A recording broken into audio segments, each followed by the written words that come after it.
سرورا شاہ کریما دستگیرا اشرفا.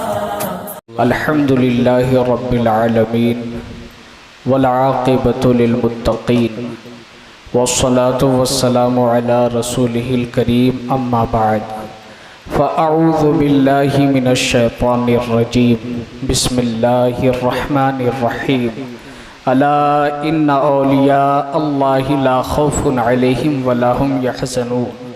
صدق اللہ العظیم وصدق رسولہ النبی الامین الکریم ونحن علی ذالک لمن الشاہدین والشاکرین والحمد للہ رب العالمین. بآواز بلند بارگاہ رسالت باب میں درود پاک کا ہدیہ پیش کریں. اللہ رب محمد صلی اللہ علیہ وسلم نحن عباد محمد صلی اللہ علیہ وسلم صلاۃ و سلام علیک یا رسول اللہ. حضرات گرامی، آج میرے خطاب کا عنوان حضور محبوب العلماء والمشائخ بحیثیت معمار قوم و ملت. حضور محبوب العلماء والمشائخ کی ذات کریمہ پر لب کشائی کرنا فقیر کے بس کی بات نہیں، لیکن سعادت مندوں کی فہرست میں اپنا نام درج کرانے کے لیے فقیر شکستہ خطاب لے کر حاضر ہے. حضور محبوب العلماء والمشائخ ایک جید پیر، ہادی شریعت اور راہ شریعت پر رہ کر عبادت و ریاضت کے سبب راہ طریقت کے بھی آپ ممتاز شیخ الشیوخ تھے. راہ طریقت کے بھی آپ ممتاز شیخ الشیوخ تھے. آپ بناوٹی صوفی اور جاہل ڈھونگی پیروں سے بہت دور تھے. آپ کا شمار ان مشائخین کرام میں تھا جن کے بارے میں کہا جاتا ہے تم میں بہترین لوگ وہ ہیں جنہیں دیکھ کر خدا یاد آ جائے. اور دنیا کی بقا اور دنیا کی نعمتیں بھی صدقہ ہے ان پاک طینت نفوس قدسیہ کا. حدیث پاک میں اللہ کے نبی ارشاد فرماتے ہیں بہم تم ترون و بہم ترزقون. انہی کی برکتوں سے تمہیں رزق دیا جاتا ہے اور انہی کی وجہ سے تمہیں بارش عطا کی جاتی ہے. عزیزان ملت اسلامیہ، حضور محبوب العلماء والمشائخ ان ہستیوں میں سے تھے جن کے بارے میں کہا جاتا ہے اتبعوا العلماء فإنہم مصابیح الدنیا فإنہم سراج الدنیا و مصابیح الآخرہ. تم علماء عاملین کی پیروی کرو کیونکہ وہ دنیا کے چراغ اور آخرت کی قندیل ہے. بلا شبہ آپ زمین کے ستارے تھے، امت مسلمہ کے ستون اور کشتی اسلام کے ناخدا تھے. آپ کا دیدار عبادت الہی اور اجر بے پایا کا حامل تھا.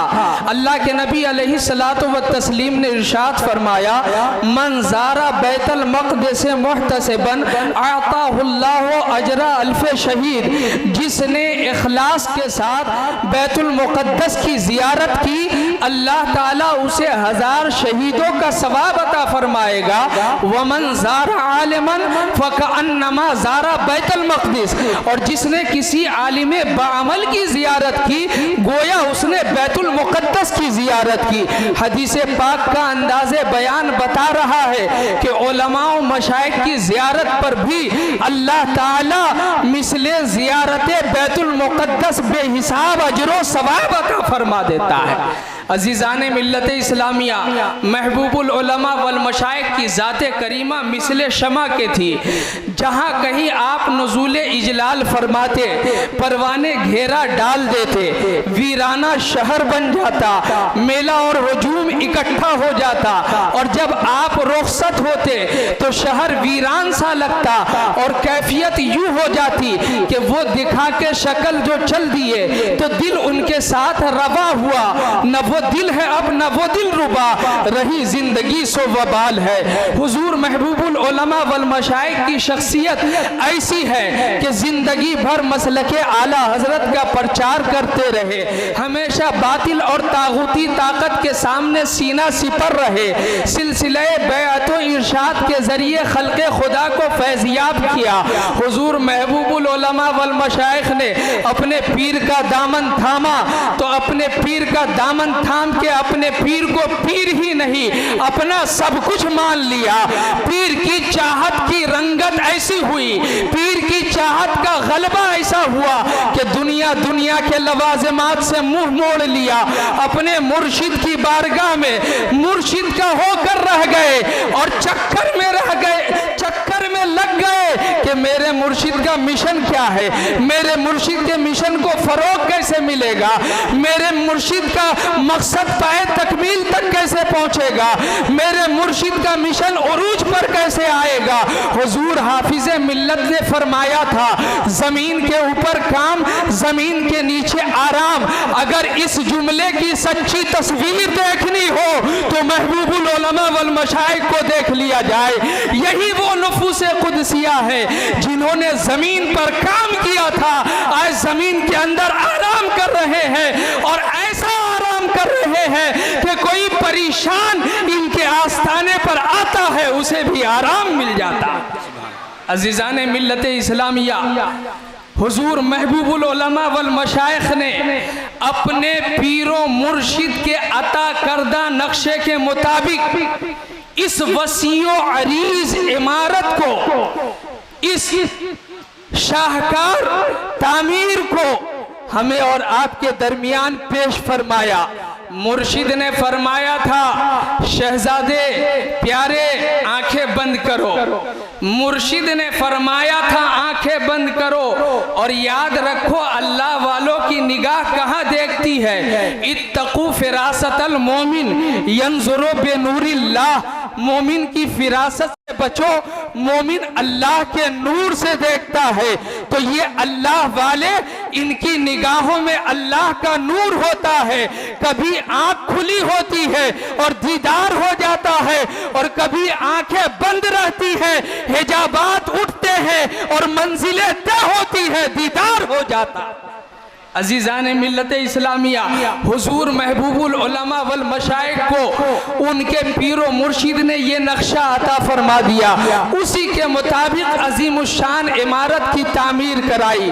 1 اگست 1969 کو خانقاہ کے وسیع احاطے میں ایک مکتب کی تعمیر کرائی، پھر وہاں سے دارالعلوم کی تعمیر ہوئی، اور اس میں حفظ و قراءت اور اسلامیات کے اعلیٰ علوم حضور محبوب العلماء والمشائخ کے ہاتھوں ترقی پاتے رہے۔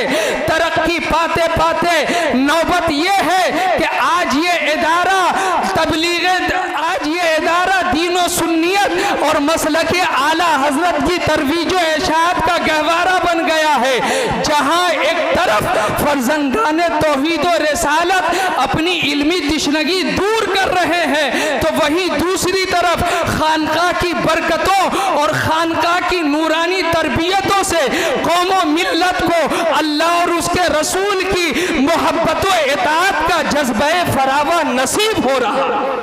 عزیزان ملت اسلامیہ، آج کے اس پرفتر دور میں جیب بھرو پیر تو ہر گلی کوچے میں مل جائیں گے، مگر اپنی جیب سے راہ خدا میں خرچ کرنے والے پیر بہت کم ہیں۔ ایک مرد کامل، درویشانہ زندگی، فقیرانہ طرز عمل، توکل، امانت و دیانت کو اختیار کرتے ہوئے جامعہ اور اس جیسی متعدد عمارتوں کو تعمیر کر کے کس حد تک کامیاب ہوا، اس کا فیصلہ تو ارباب فکر و نظر اور صاحبان بصیرت ہی کریں گے۔ فقیر صرف اتنا ہی کہہ سکتا ہے کہ دل سے جو بات نکلتی ہے اثر رکھتی ہے، پر نہیں طاقت پرواز مگر رکھتی ہے۔ عزیزان ملت اسلامیہ، حضور محبوب العلماء والمشائخ نے حضور محبوب العلماء والمشائخ نے مسجدوں کی تعمیر کرائی۔ میں ایک مضمون سے الگ ہو کر کے اپنے موضوع کے مطابق ایک بات کہنا چاہ رہا ہوں۔ سنو، محبوب العلماء والمشائخ نے خالی دیواروں کو تعمیر نہیں کرایا ہے، خالی دیواروں کو کھڑی نہیں کیا ہے، خالی دیواروں کو مزین نہیں کیا ہے، بلکہ محبوب العلماء والمشائخ نے دلوں کی تعمیر فرما دی ہے، انسانیت کی تعمیر فرما دی ہے۔ اور اس کا سچا مشاہدہ اس وقت دیکھنے کو ملا جب جامعہ کے اندر ہم لوگ آئے۔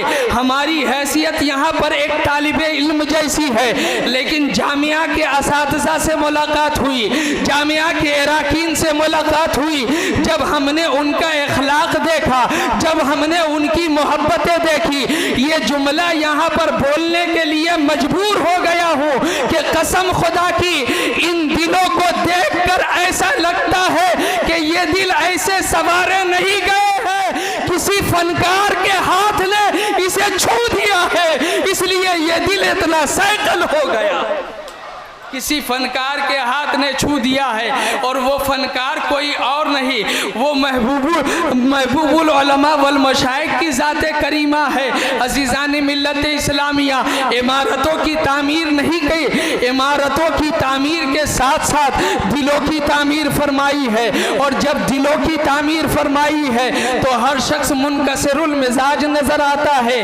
ایک شیخ کامل کے لیے کن باتوں کی ضرورت ہوتی ہے؟ ایک شیخ کامل کے لیے ضروری یہ ہوتا ہے کہ اس کے اندر اتنا علم ہو کہ وہ اس بات کا پتہ لگا سکے کہ فلاں چیز سوا ہے، فلاں چیز گناہ ہے اور فلاں چیز ثواب کا کام ہے، ایسے ہی وہ پتہ لگا سکے، اس کے اندر حلم و بردباری اور قوت برداشت ایسی ہو کہ کسی کی گستاخی اور اہانت آمیزی پر تنگ دل نہ ہو جائے، کہ یہ بار عظیم کی انجام دہی سے اعراض نہ کر جائے۔ وہ شیخ کامل ہوتا ہے جس کا دل عجز و انکساری، تواضع خاکساری کا خوگر ہوا کرتا ہے، اور جب ہم حضور محبوب العلماء والمشائخ کی زندگی کو پڑھتے ہیں تو آپ کی زندگی میں جہاں پر مسند بیعت و ارشاد پر بیٹھ کر کے خلق خدا کو اپنے فیوز و برکات سے مالا مال کرنا نظر آتا ہے، وہیں پر روحانی تربیتوں کے ذریعے لوگوں کے اندر عجز و انکساری، تواضع اور خاکساری کا خوگر بنانا بھی نظر آتا ہے۔ پتہ چلا حضور محبوب العلماء والمشائخ انسانوں کے ظاہری کو نہیں سنوارتے تھے، جو آتا تھا اس کا ظاہر بھی سنورتا تھا، باطن بھی